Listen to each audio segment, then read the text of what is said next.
শ্রী ভবানীপুর মন্দির বাংলাদেশের রাজশাহী বিভাগের বগুড়া জেলার শেরপুর উপজেলার করতোয়া নদীর তীরে অবস্থিত। করতোয়ার তটে দেবী অপর্ণার বামকর্ণ খোদিত হয়েছিল। ভৈরবের নাম বামেশ, দেবীর নাম হল অপর্ণা। নাটোররাজ সাধক প্রভার মহারাজ এই পীঠস্থানে তপস্যা করতেন। ভবানীপুরে জীর্ণ মন্দির থেকে দেবী অপর্ণা প্রতিদিন দুপুরবেলা পুকুরের উত্তর পাশে সিঁথিতে সিঁদুর দানে ধুলিমাখা বদনে খেলা করতেন। একদিন দুপুরবেলা একজন শাঁখারিয়াকে যাইতে দেখে বধূ শাঁখা কিনতে চাইল। শাঁখার দাম চাইতে বালিকা জানালো নাটোরের রাজকন্যাটি রাজবাড়ি থেকে শাঁখার মূল্য নিতে। রাজবাড়ির এক ঝুড়িতে টাকা রাখা আছে। শাঁখারিয়া শাঁখা দিল এবং তার মূল্য নিতে নাটোরের রাজবাড়িতে গেল। নাটোরের রাজবাড়িতে মহারানীকে বললেন ঘটনাটি। মহারানী ভাবল তার কোনো মেয়ে তো ভবানীপুরে নেই। কথা মতো দেখলো টাকা রাখা আছে এক ঝুড়িতে। রহস্য জানতে শাঁখারিয়ার সাথে ভবানীপুর আসলেন তিনি, কিন্তু কোনো গৃহবধূ বালিকাকে দেখতে পেলেন।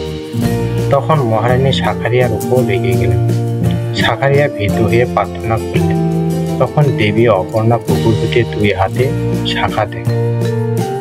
বিষয়টি তখন দেশ বিদেশে ছড়িয়ে পড়ল।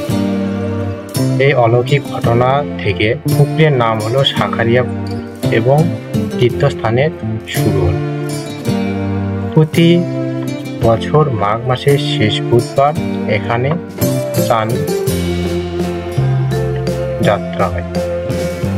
মহারানী মন্দির সংস্কার করলেন এবং তার নাম অনুসারে নাম হলো ভবানীপুর মন্দির। এখানে 12টি মন্দির আছে, 2 তলা বিশিষ্ট গেস্ট হাউস আছে। এখানে প্রতিদিন অনেক পুণ্যার্থী আসে। এখানে প্রতি শুক্রবার রায় ঠিকাদারি প্রতিষ্ঠানের স্বত্বাধিকারী অশোক রায় উপস্থিত সকল কাঙ্গালদের ভোজন করা।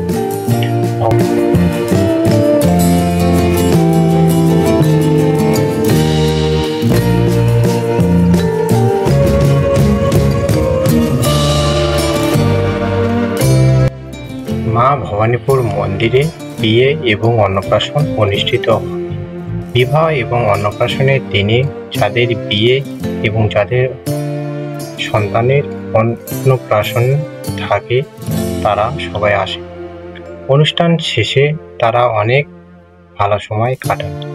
নৃত্য করতে তারা যেন খুব আনন্দ পায় এবং এই নৃত্য দেখার জন্য অনেক পুণ্যার্থী ভিড় জমায়।